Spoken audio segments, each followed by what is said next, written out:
Bonjour à tous, bienvenue à cette conférence Oxatis. Aujourd'hui, nous allons faire un focus sur les réseaux sociaux professionnels. Alors, vous savez que nous parlons régulièrement des réseaux sociaux ici.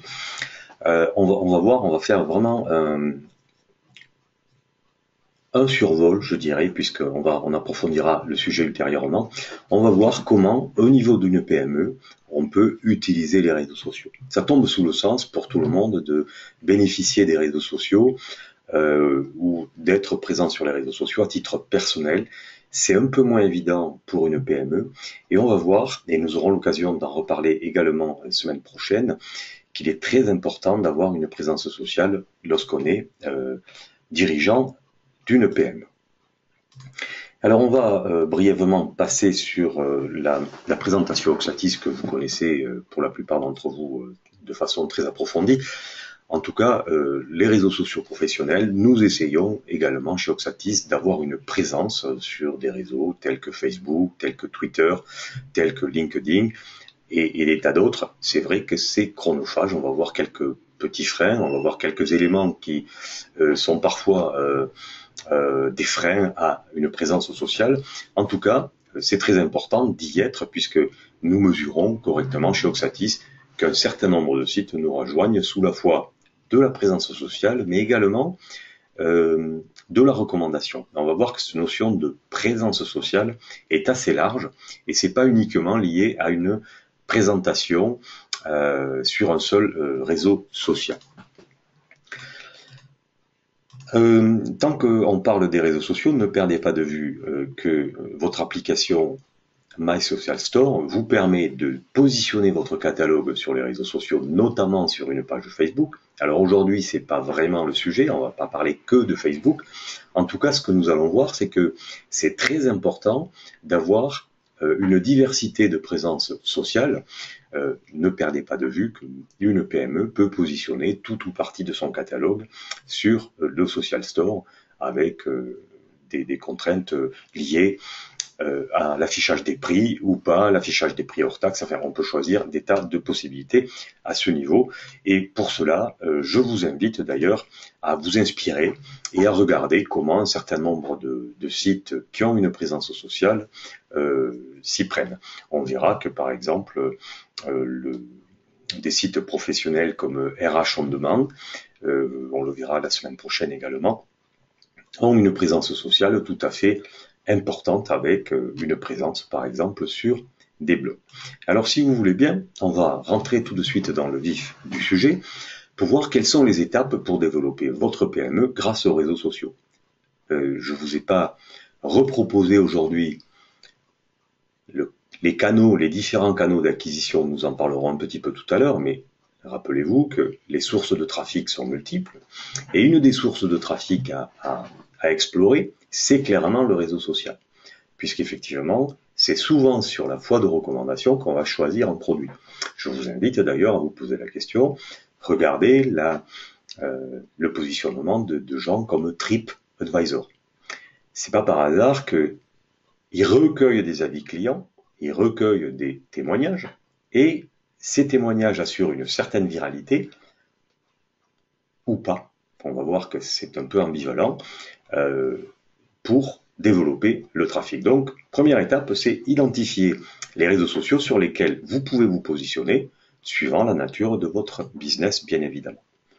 On verra que, alors, il ne faut pas trop se focaliser là-dessus, mais qu'on peut augmenter sa visibilité sur Internet en optimisant son référencement naturel par ce que Google appelle le signal social. Le signal social, il est multiple. Le signal social, ce n'est pas qu'une présence sur un réseau social. C'est également, par exemple, la publication des avis clients et les petites étoiles que vos utilisateurs futurs vont voir dans vos URL et qui seront finalement incités à cliquer dans vos URL plutôt que sur une autre. Donc, ça va impacter votre référencement naturel. Le réseau social, je le dis souvent, c'est finalement, qu'est-ce que c'est le réseau social? C'est tout simplement l'apéritif. C'est-à-dire que lorsque vous recevez des amis chez vous et que vous leur faites déguster un apérol, un bon vin, qu'ils écoutent une belle musique inédite, eh bien vous avez une capacité de prescription. C'est cette capacité de prescription qui est très importante et qui permet à vos futurs clients d'être influencés. Finalement, si on pouvait faire un petit résumé du réseau social, c'est une zone d'influence. On va voir comment s'y prendre maintenant. Alors, ce matin, nous parlons bien sûr des TPE-PME. Les TPE-PME, elles sont en pointe en matière d'achat sur Internet. Pourquoi? Bien pour une raison bien simple, c'est qu'elles manquent de ressources. Les TPE-PME n'ont pas un service achat structuré comme une grande entreprise. Et donc, la façon de chercher, de recruter des informations c'est tout simplement le web. On n'a pas forcément le temps de se rendre à un salon international en Allemagne, en Chine ou ailleurs. Et donc, on va rechercher des produits sur Internet. On va aussi, alors chercher, mais on va aussi prescrire des produits sur Internet. Et d'après une source FEVAD, ce que nous savons, c'est que plus l'entreprise est petite, en nombre de salariés, plus elle a tendance à commander sur Internet pour les raisons que je viens de vous expliquer. Donc, ça, c'est un bénéfice, c'est un avantage. Les TPE sont en pointe en matière d'achat sur Internet. Alors, une autre opportunité dont on aura l'occasion de reparler, c'est ce qu'on appelle la génération connectée, la génération Y. Cette génération est en train d'arriver, j'allais dire, au pouvoir. Pourquoi elle arrive au pouvoir? Eh bien, tout simplement parce que alors, même si elle n'a pas les manettes de l'entreprise, elle est en train de commencer à influencer les entrepreneurs. Il y a une proportion très importante, il y a une évolution des effectifs connectés qui arrivent sur le marché du travail. Et des effectifs qui ont la réputation d'être un petit peu moins connectés, qui ont tendance à quitter le domaine du travail. En tout cas, et c'est un point très important ici, c'est que on a plus de 2 fois le taux observé chez les 55 ans et plus, c'est-à-dire la proportion d'artisans ou de personnes qui ont acheté en ligne. Donc cet effet de génération fait que vous allez avoir devant vous de plus en plus de clients connectés. En plus, ce que nous attendons, et ça on va voir les chiffres dans le courant de la semaine prochaine pour le Oxatis Day, la proportion, si vous voulez, les chiffres escomptés en matière de e-commerce entre professionnels sont en train d'exploser. On prévoit une multiplication par 3 d'ici à 2020. Pour donner un chiffre, le e-commerce B2C représente en gros 50 milliards, à quelques milliards près, et le commerce B2B représente aussi 50 milliards. On a une espèce d'équilibre entre le commerce entre particuliers et le commerce entre entreprises. Les chiffres qui sont attendus, c'est multiplié par 2 ou 3. C'est-à-dire que à l'horizon 2020, on va avoir 150 milliards. Donc, il y a une réelle opportunité pour vous d'être présent pour développer votre business sur le B2B, donc, et d'avoir une présence sociale sur des réseaux professionnels si vous êtes entrepreneur, parce que cet effet de génération va entraîner rapidement une multiplication des connexions via les réseaux sociaux. Alors, quels sont les panoramas des réseaux sociaux? Eh bien, les réseaux sociaux, vous les connaissez tous, on va pas les décortiquer l'un après l'autre, mais vous avez Facebook, Twitter, Google+, Instagram, Pinterest, LinkedIn. Et dans les réseaux sociaux, un point qui est important, c'est le taux de pénétration dans le monde, avec 56% aux États-Unis, 44% en Europe. Et on disait tout à l'heure que souvent en France c'était le temps. Je n'ai pas le temps, mais vous voyez qu'en moyenne, on passe en France 1h30 par jour et 2 heures par jour dans le monde pour peaufiner sa présence sociale. Alors c'est vrai, c'est chronophage et donc il faut mesurer l'efficacité de son réseau social et de sa présence sociale. Alors il existe des tas d'outils qui permettent de multiplier la présence, mais effectivement, on va voir que il faut quand même avoir des choses à dire pour être présent sur les réseaux sociaux. Alors, aujourd'hui, que se passe-t-il? Finalement, qu'est-ce qu'on peut dire? On peut dire que tout le monde donne son avis et un avis sur tout. Ça, c'est un point qui est important. Tout le monde like, tout le monde et aujourd'hui vous savez qu'on a la possibilité de disliker, entre guillemets, on a tous ces éléments qui sont bien évidemment à notre disposition. Mais qu'est-ce qu'on fait sur les réseaux sociaux? Finalement, on a également la possibilité d'émettre ses avis. On donne son commentaire sur quasiment tout aujourd'hui. On a un avis sur tout, mais cet avis, il n'est pas que positif. Et c'est là où le bât blesse, c'est que la présence sociale est un endroit où on peut être en capacité d'émettre des avis, des opinions, des souhaits, mais on peut aussi émettre des choses beaucoup plus péjoratives. Par exemple, une aversion, un dégoût, formuler une réclamation, mais aussi exprimer des désirs. Donc la présence sociale, c'est quelque chose qui n'est pas à sens unique, qui peut être très péjoratif, dans la mesure où, par exemple, l'avis est très défavorable. Et effectivement, les nouveaux émoticônes de Facebook le montrent bien, on ne va pas que liker. On peut être aussi très très en colère. Donc ça, c'est un point qui est très important à comprendre, même dans les réseaux sociaux professionnels. Ça va être important de bien comprendre comment fonctionne cet élément-là. Alors, on disait que souvent, dans le constat qu'on peut faire, on génère une perte de temps, mais en tout cas, le réseau social, professionnel j'entends, est souvent considéré comme un réseau dans lequel on va juste positionner un CV ou chercher des nouveaux collaborateurs.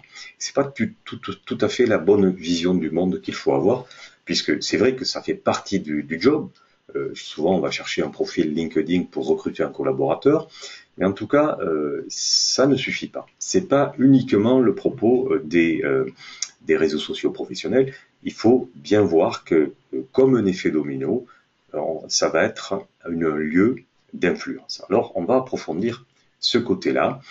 C'est un lieu d'influence à investir et on va voir comment on peut s'y prendre. Mais le réseau social, c'est aussi ce qu'on appelle un lieu de désamorçage. Alors pourquoi? En période de crise, en période de mauvaises nouvelles, et pour paraphraser un homme politique qui disait que les mauvaises nouvelles, pour pas dire autre chose, volent souvent en escadrille, eh bien, lorsqu'il y a une mauvaise nouvelle, elle se propage très très vite. Et la présence sociale a pour but aussi de répondre à une mauvaise information, à une anomalie de mauvaises nouvelles, lorsqu'on a commis une erreur, eh bien on la reconnaît, et cette présence sociale permet de désamorcer les mauvaises nouvelles et surtout d'être à l'écoute de ce qui se passe sur votre propre réseau social et de ne pas attendre que cette mauvaise nouvelle se propage sur des réseaux sociaux sur lesquels vous n'avez pas de pouvoir. Je vais vous donner un exemple. Je m'amuse pas, mais c'est mon travail. Je publie de temps en temps des avis sur des réseaux type TripAdvisor, des choses comme ça, je voyage beaucoup, et donc de temps en temps je donne mes avis, et qui sont souvent très favorables, j'essaye d'aller dans ce sens. Mais lorsque je publie un avis favorable, j'ai très souvent la personne qui est destinataire de l'avis qui remercie. Et ce qui est très étonnant, c'est que parfois si vous communiquez un avis péjoratif, eh bien, personne ne prend la peine de désamorcer cette mauvaise nouvelle, de vous répondre par quelque chose, par demander pardon, par proposer quelque chose, enfin voilà, présenter ses plus plates excuses. En tout cas, c'est quelque chose qui ne coûte pas bien cher, mais qui est de nature à désamorcer la propagation de mauvaises nouvelles. N'oubliez pas, le réseau social, c'est un endroit viral, et cet endroit viral assure une multiplication des bonnes ou mauvaises nouvelles dans un délai très très court. Alors, comment on peut identifier les réseaux sociaux sur lesquels vous pouvez vous positionner? Alors, bien sûr, ces réseaux sociaux exclusivement professionnels sont multiples, bien sûr. Vous connaissez tous LinkedIn, Viadeo, Xing, Sysenergy, Pixie, enfin il y en a beaucoup, je vous les ai listés, il y en a beaucoup. Bien évidemment, on ne va pas tous les investir, il faut les choisir en fonction des profils de votre société. On va dire que c'est déjà, si on a un profil Viadeo, LinkedIn à titre professionnel, c'est déjà un bon début, mais effectivement, une présence sociale sur des fils d'actualité tels que Twitter, ou si c'est des visuels très importants pour vous, une présence sociale sur des réseaux tels que Instagram peuvent être une opportunité importante. Cette présence sociale est tellement importante que Facebook est en train de développer, alors aujourd'hui en version bêta, mais c'est prévu courant 2016, on est en train de développer une version de Facebook at Work qui permettra donc d'avoir un réseau social professionnel de type Facebook avec différents profils et surtout avec pour les entreprises, pour les TPE-PME, avec un Facebook avec données sécurisées, accès sécurisé, parce que ça c'est souvent ce qui est reproché à Facebook, avec des niveaux de sécurité qui ne sont pas totalement extraordinaires, mais en tout cas Facebook at Work courant 2016 devrait répondre à ces problématiques de présence sociale sur le plan professionnel. Alors, le réseau social professionnel, qu'est-ce que c'est finalement? Si on se posait ces petites questions, très simplement, c'est un endroit où on va créer et animer une page entreprise, en insérant son logo, en indiquant à quel endroit on est, en présentant son activité avec les mots-clés à adapter, en relayant par exemple son profil Twitter, en demandant à des personnes de s'abonner à un flux RSS si on a un blog.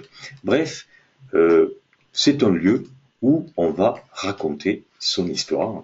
Et nous ne cessons de vous le dire, en matière de B2B ou de B2C, eh bien, cette présence est un art de raconter votre histoire. Alors, je ne vous ai pas trouvé des exemples aujourd'hui, je n'ai pas cherché d'exemples particuliers, mais en tout cas, ce qu'on voit sur des réseaux sociaux professionnels, c'est un endroit où on raconte une histoire qui est dans l'univers professionnel de la page qu'on anime. Alors, quelles sont les bonnes pratiques? D'abord, il faut enrichir son profil. Ça, c'est très important. Il faut savoir à qui on s'adresse. On n'a pas une présence sociale pour être totalement anonyme. Donc, par exemple, mettez en avant votre parcours, vos compétences, tout un tas de spécialités, tout ce qui est de nature à mettre en avant vos métiers, vos spécialités, et surtout enrichissez votre profil avec un certain nombre d'informations sur, par exemple, des produits, avec des belles photos. On sait qu'un post avec une belle photo est consulté de façon beaucoup plus importante qu'un post juste écrit. En tout cas, mettez en avant tout ce qui concerne vos expertises. Essayez de multiplier votre présence dans des langues diverses et variées. Un profil LinkedIn doit être, si possible, en anglais et en français à minima, mais on peut le multiplier en espagnol, en italien, suivant la cible que vous poursuivez. Alors, pour enrichir son profil, c'est un point qui est très important, c'est de susciter des recommandations. Par exemple, de demander des témoignages à des personnes qui ont utilisé vos services, à susciter des recommandations sur votre expertise, par exemple en web marketing, en référencement naturel. Bref, des personnes qui font autorité, qui peuvent donner un témoignage prouvant votre compétence, et ça, ces informations sont clairement de nature à améliorer votre profil et votre présence sociale professionnelle. Donc, il faut aller à la recherche de témoins, mais finalement, regardons ensemble, nous retrouvons cet univers du B2C où lorsqu'on recueille des avis clients, eh bien, on suscite des recommandations. C'est exactement le même travail à faire, si ce n'est qu'il est orienté sur le plan professionnel. Alors, profitez des outils de recherche, par exemple, de travailler effectivement sur... si vous regardez sur LinkedIn que vous recherchez des profils e-commerce, eh bien, vous allez tomber, entre autres personnes, sur Philippe Klein, mais il y en a bien d'autres, il y en a énormément, bien sûr, on est très très nombreux dans ce métier, mais simplement pour vous montrer que vous devez remplir, aussi bien en anglais qu'en français, un profil e-commerce avec une photo, peut-être des éléments d'expertise, des personnes qui vous recommandent. Bref, ce sont des pratiques à explorer, il faut investir ces réseaux sociaux pour comprendre un peu leur utilité. Je vous le disais, investissez des groupes. Eh bien, sur la diapo précédente, ici, vous avez des groupes pour le e-commerce avec un fil d'actualité qu'il faut aussi investir. Nous allons voir pourquoi.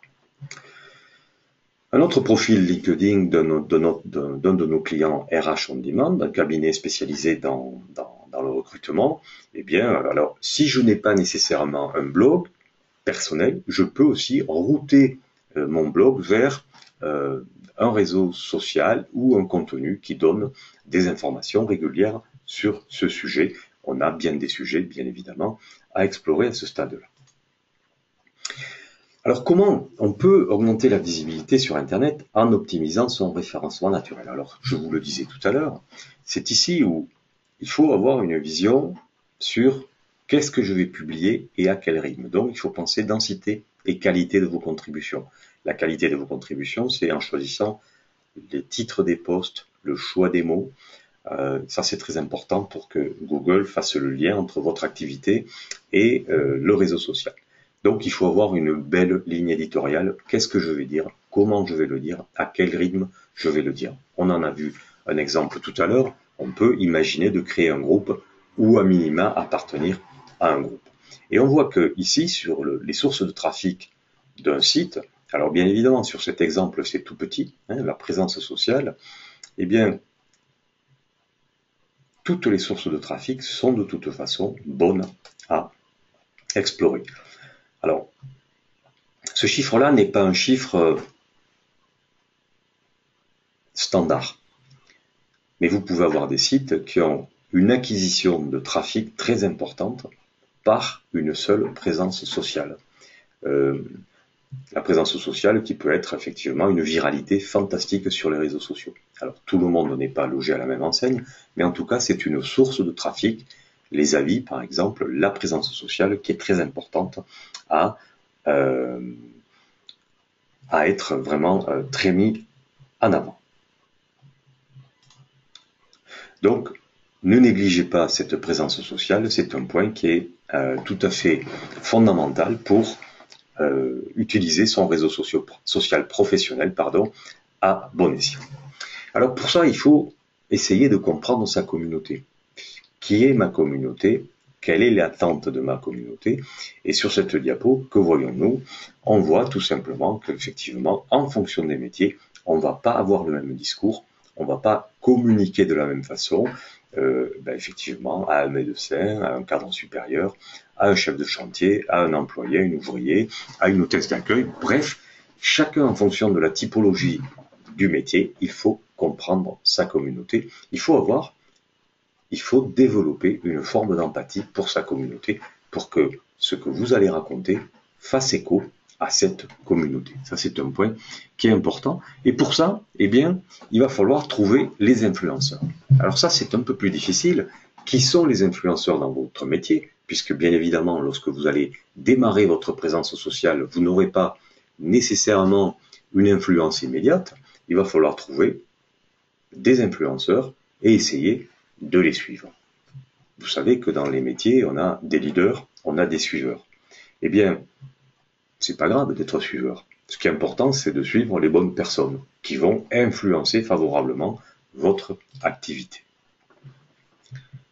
Alors, par exemple, cherchez sur un fil Twitter quel est celui qui a beaucoup d'abonnements, qui a beaucoup d'abonnés, qui tweete beaucoup, mais on peut trouver et être ami avec lui pour lui demander d'influencer un peu ou de retweeter des tweets importants.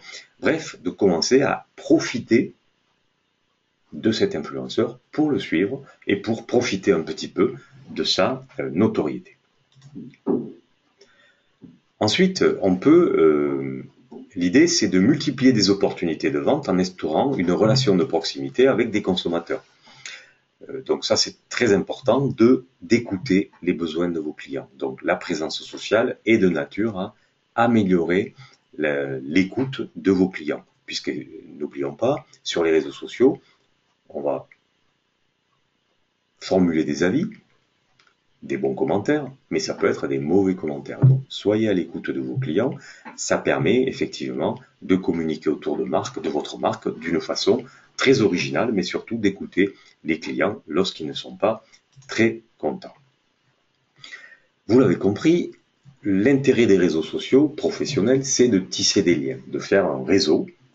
Ça, d'ailleurs, son nom l'indique bien. Ces réseaux sociaux professionnels sont de nature à créer un grand réseau de communication et de nouer des liens avec un certain nombre d'opérateurs qui permettent effectivement d'entretenir une relation permanente.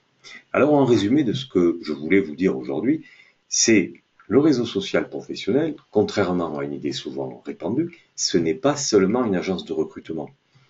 C'est pas parce qu'on a déposé un CV sur LinkedIn que on va le figer.